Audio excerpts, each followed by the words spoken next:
ఈ వీడియో చూసే ముందు జై శ్రీరామ్ అని కామెంట్ చేయండి. ఈ సంవత్సరం ఫిబ్రవరి 10 నుండి మార్చి 10 వరకు మాఘమాసం వచ్చింది. ఈ మాఘమాసం నెల అంతా ఒక్కో రోజుకు ఒక్కో ప్రాముఖ్యత ఉంటుంది. మాఘమాసం నెలలో ఏదైనా ఒక రోజు నదీ స్నానం చేస్తే గొప్ప ప్రయోజనాలు పొందవచ్చు. మాఘమాసంలో మాఘ అంటే పాపములు పోగొట్టుకునేది అని అర్థం. కాబట్టి ఈ విశిష్టమైన శక్తివంతమైన మాఘమాసంలో ఖచ్చితంగా నది స్నానాలు చేయడానికి ప్రయత్నించండి. మన నిత్య జీవితంలో మనం తెలిసి తెలియక ఎన్నో పాపాలను తప్పులను చేస్తూ ఉంటాము. వీటి వల్ల మన రాబోయే కాలంలో ఎన్నో కష్టాలను నష్టాలను ఎదుర్కోవాల్సి వస్తుంది. వీటి వల్ల మనకి ఆర్థికంగా మానసికంగా నష్టాలు వస్తాయి. కాబట్టి మనం జీవితాంతం సుఖసంతోషాలతో సిరిసంపదలతో జీవించాలంటే మనం చేసిన పాపాలను కడిగేసుకోవడమే మనకు ఉన్న ఏకైక మార్గం. కాబట్టి ఆ విష్ణుదేవుడే ఈ మాఘమాసాన్ని మనకి ఒక వరంగా ప్రసాదించాడు.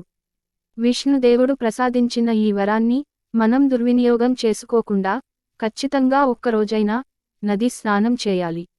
మీ ఇంటి దగ్గర్లో ఏదైనా నదులు ఉంటే రోజూ నది స్నానం చేయడానికి ప్రయత్నించండి. ఈ మాఘమాసంలో నదిలో ఉన్న నీరు అంతా అమృతంగా మారుతుంది అంట. కాబట్టి ఈ నదుల్లో మనం స్నానం ఆచరించడం వల్ల మనం చేసిన పాపాల నుండి విముక్తి చెందుతాము. అలాగే విష్ణుదేవుని అనుగ్రహంతో సుఖ సంతోషాలతో జీవించవచ్చు. ఇంతటి విశిష్టత ఉన్న ఈ మాఘమాసంలో ఖచ్చితంగా ఏదైనా నదిలో స్నానం ఆచరించండి. కానీ చాలామంది అనారోగ్యంతో బాధపడే వాళ్ళు కూడా ఉంటారు. వాళ్ళు నదులు దగ్గరికి వచ్చి స్నానం చేయలేరు.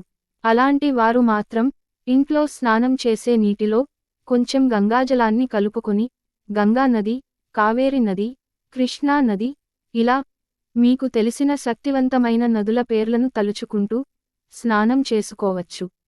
ఈ నియమం అందరికీ వర్తించదు. ఇది కేవలం వృద్ధులకు మరియు పిల్లలకు మాత్రమే వర్తించిద్ది. ఈ మాఘ మాసంలో నదీ స్నానానికి ఎంత శక్తి ఉందో ఇంట్లో వెలిగించే దీపానికి కూడా అంతే శక్తి ఉంటుంది. విష్ణుదేవునికి నువ్వులు అంటే మహాప్రీతి. కనుక ఈ మాఘమాసం నెల అంతా వీలైనంత వరకు నువ్వుల నూనెతోనే దీపారాధన చేయాలి. సాధారణంగా మన హిందువుల విశ్వాసం ప్రకారం అన్ని నూనెల కంటే శ్రేష్టమైనది ఆవు నెయ్యి. ఆవులో ముక్కోటి దేవతలు కొలువై ఉంటారు. కాబట్టి ఇంతటి శక్తివంతమైన ఆవు నెయ్యితో మన ఇంట్లో దీపం వెలిగిస్తే ఆ దీపం వెలుగుతో దేవతలందరూ ప్రత్యక్షమై మనం కోరిన కోరికలు నెరవేరుస్తారు. కాబట్టి ఇంతటి ప్రాముఖ్యత ఉన్న ఆవు నెయ్యిని కూడా ఈ మాఘమాసంలో ఉపయోగించవచ్చు. అది ఎలాగంటే మీరు దీపం వెలిగించేటప్పుడు కొంచెం నువ్వుల నూనె, కొంచెం ఆవు నెయ్యి కలిపి దీపం వెలిగించవచ్చు. నువ్వుల నూనె వల్ల విష్ణుదేవుని అనుగ్రహం లభిస్తుంది. ఆవు నెయ్యితో దీపం వెలిగించడం వల్ల సకల దేవతల ఆశీర్వాదం మీ కుటుంబంపై ఎల్లవేళలా ఉంటుంది. ఈ మాఘమాసం నెల అంతా ఇంట్లో ఉండే స్త్రీలు ప్రతిరోజు దీపారాధన చేయడానికి ప్రయత్నించండి. ఎందుకంటే మాఘమాసంలోని ప్రతి రోజుకు ఒక్కొక్క విశిష్టత ఉంటుంది. ఈ మాసంలో ఇంట్లో ఒక దీపం వెలిగించడం వల్ల ముక్కోటి దేవతలు మన ఇంట్లో ప్రత్యక్షమై మన ఇంట్లోనే నివసిస్తారు. తద్వారా మనపై దేవతల ఆశీర్వాదం ఎల్లప్పుడూ ఉంటుంది. ఈ మాఘమాసంలోనే చాలామంది దేవతలు జన్మించారు. కాబట్టి ఈ మాఘమాసానికి చాలా విశిష్టత ఉంది. అన్ని మాసాల కంటే మాఘమాసం చాలా శక్తివంతమైనది మరియు ప్రాముఖ్యతమైనది. ఈ మాఘమాసంలోనే చదువుల తల్లి అయిన సరస్వతీదేవి జన్మించింది. అలాగే ఈ మాఘమాసంలోనే ప్రత్యక్ష దైవమైన సూర్య భగవానుడు జన్మించాడు. ఇలా మాఘమాసంలోని ఒక్కో రోజుకు ఒక్కో ప్రత్యేకత ఉంటుంది. సర్వదేవతల ఆశీర్వాదాన్ని మనం పొందాలంటే ఈ మాఘమాసంలో ఖచ్చితంగా ప్రతి ఒక్కరూ నది స్నానాలు ఆచరించి ఇంట్లో దీపం పెట్టాలి. ఏ ఇంట్లో అయితే ఈ నియమాలు ఆచరిస్తారో వారికి ఖచ్చితంగా దైవానుగ్రహం కలిగి జీవితంలో కష్టాలు లేకుండా సుఖసంతోషాలతో ఉంటారు.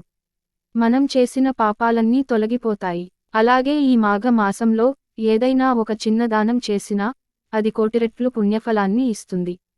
ముఖ్యంగా ఈ మాఘమాసంలో ఎవరికైనా నువ్వులు దానం చేస్తే చాలా మంచిది. అలాగే మీ తాహతకు తగినట్టు అన్నదానం చేస్తే మీ రాబోయే తరతరాలు అంతులేని ఐశ్వర్యంతో జీవిస్తారు. ఒక బ్రాహ్మణుడికి నువ్వులు ఉండలు దానంగా ఇవ్వండి.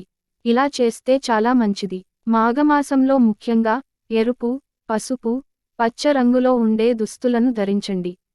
ఈ రంగులు మన జీవితంలోకి అదృష్టాన్ని తీసుకువస్తాయి. ఎట్టి పరిస్థితుల్లోనూ ఈ మాఘమాసంలో నలుపు రంగు వస్త్రాలు వేసుకోకండి. ఈ మాఘమాసంలో ఎవరైతే నలుపు రంగు వస్త్రాలు ధరిస్తారో వారికి ఏలినాటి శని పట్టిపీడిస్తుంది. ఎందుకంటే శనిదేవుడికి నలుపు అంటే ఎంతో ఇష్టం. కాబట్టి ఈ మాఘమాసంలో నలుపు రంగుని శనిదేవుడు చూస్తే వారిపై తన చెడు దృష్టిని ప్రభావిస్తాడు. కాబట్టి వీలైనంతవరకు, ముఖ్యంగా స్త్రీలు, నలుపు వస్త్రాలను ధరించకపోవడమే మంచిది. మాఘమాసంలో వచ్చే ప్రతి ఆదివారం ఇంకా శక్తివంతమైనది. ఎందుకంటే సూర్యదేవుడు మాఘమాసంలోనే జన్మించాడు. కాబట్టి సూర్యుడికి ఇష్టమైన ఆదివారం రోజున మనం సూర్యదేవుడిని ప్రార్థిస్తే తరతరాల తరగని ఐశ్వర్యం మనకి సొంతం అవుతుంది. ఈ మాఘమాసంలో మొత్తం 4 ఆదివారాలు ఉన్నాయి. ఈ 4 ఆదివారాల్లో ఇంట్లో ఉండే స్త్రీలు పొద్దున్నే లేచి తల స్నానం చేసి సూర్యునికి నమస్కారం చేసుకుని సూర్య భగవానుడికి అర్ఘ్యం సమర్పించాలి. అర్ఘ్యం అంటే ఒక రాగి చెంబుని తీసుకుని దాని నిండా నీటిని నింపి తూర్పు వైపు తిరిగి సూర్యుడిని చూస్తూ నీటిని జారవిడవాలి. దీన్ని అర్ఘ్యం అని అంటాము. సూర్యుడికి అర్ఘ్యం సమర్పించిన తర్వాత ఓం సూర్య దేవాయ నమః అనే మంత్రాన్ని జపించాలి. ఇలా చేస్తే మన జాతకంలో సూర్యదేవుని స్థానం బలపడి మనకి అనారోగ్య సమస్యలు రాకుండా ఉంటాయి. ఈ మాఘమాసంలో దేవుడికి పూజ చేసేటప్పుడు పూజలో ఎర్ర పువ్వులు ఉపయోగిస్తే చాలా మంచిది. మాఘమాసంలో ప్రతి ఒక్కరూ ఖచ్చితంగా ఉదయాన్నే నిద్రలేవాలి. ఏ ఇంట్లో అయితే ఉదయాన్నే నిద్ర లెగుస్తారో వారికి మంచి జరుగుతుంది. ఈ వీడియో మీకు నచ్చితే లైక్ చేసి సబ్స్క్రైబ్ చేయండి.